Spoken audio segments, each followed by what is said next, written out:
So in this video, we're going to talk about what combining like terms is. Basically, what is a like term and how do you combine them into a single term. So like terms have the same variables in the exact same combinations. And when I say same combinations, I mean they use the same powers.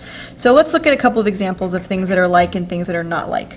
So 3x and negative 2x are considered like terms, because they have the exact same variables. They're x's, and they're all x's to the first power. So these are like terms, and therefore I can add or subtract them and combine them into a single term. Compared to, say, a 4x and a 7, those are not like terms, because 7 does not have a variable, and so I can't combine them into a single term. If I add them together, they just stay 4x and plus a 7. Okay? And so same thing with 3x squared and 14x. These are not like terms. Yes, they have the same variables, but they're not in the same combination, because this is an x squared and this is an x. Squareds do not add together with x. So if I had a 3x squared and a 14x added together, it would stay 3x squared plus 14x. And I have to be very careful. As I said many times, it's all in the details.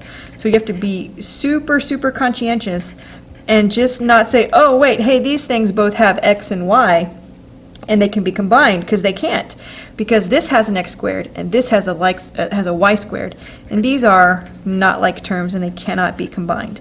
But if I put the square on the same thing, like 4x squared y and 5x squared y, then yes, these two terms can totally be combined into a single term of x squared y. And the way I do that is by adding the coefficients. This number here, the coefficient, tells me how many x squared y's I have. So I have 4x squared y's here and 5x squared y's here. So if I added them together, I would get a total of 9x squared y.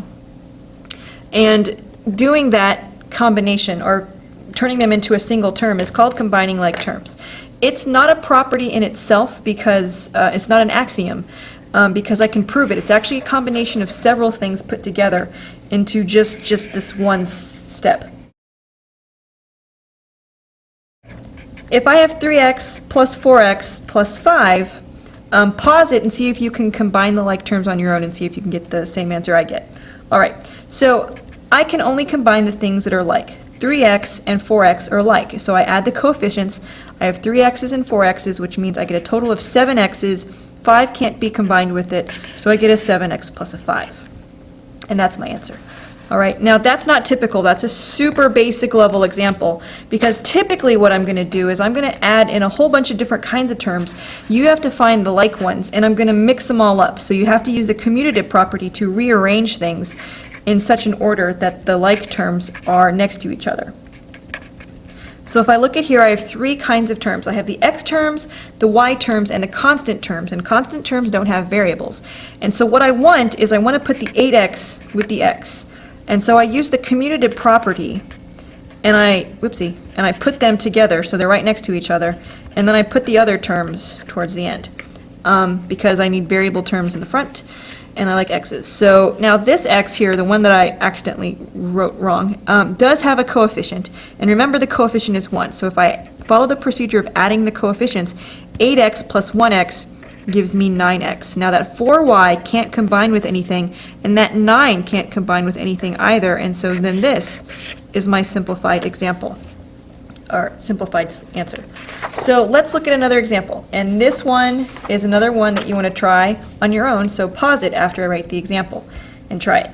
So this one, 5x squared plus 2x plus 4x squared plus 3x. Okay, so pause here and try it.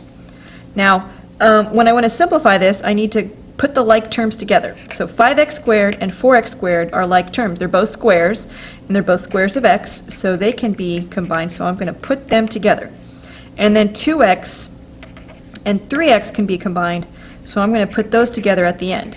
Now the reason why I put them at the end is because, remember, when we simplify, we want things with higher exponents in the beginning and lower exponents at the end. Since squares are higher than first powers, then the 5x squared and the 4x squared go together. In essence, what I did property-wise was I used a commutative property and swapped those two terms. So then 5x squareds and 4x squareds combine to 9x squareds, and 2x's and 3x's combine to give me 5x. Box it off, happy face. Now, you may have noticed that every example I've given so far has had positive terms only. That's because the only thing you can commute is addition. So that's the one thing you have to be super careful with, and that's the one thing people mess up with most often, is thinking that you can just rearrange these terms, and you can't, because you cannot commute subtraction. Now, luckily for us, we have a definition that we can use that makes this in such a way that I can move things around. And if you notice, what I did was I changed those subtractions into adding a negative, and that is the definition of that subtraction. Remember, subtracting is adding the opposite, so if I can't commute subtraction, then I'm going to go ahead and use the definition and convert that to an addition problem and then commute. Now notice, it's like that minus sign became a little negative sign in front of the x. So now when I commute things, which I can because everything's addition, I'm going to move that x to the front and I'm going to move that 7 to the back because x needs to be in the front. But it's not an x, it's a negative x. And that's not a 5, that's a negative 5. So then when I combine the like terms, negative x stays where it is, 7 plus negative 5 is just 2. And I can simplify that. All right, so this next example is one you want to try on your own. So pause now. Well, not pause now. Wait till after I write the problem down. Then pause, because that would be silly. All right, so I have 13x minus 4 minus 5x plus 7. Okay, so pause now. All right.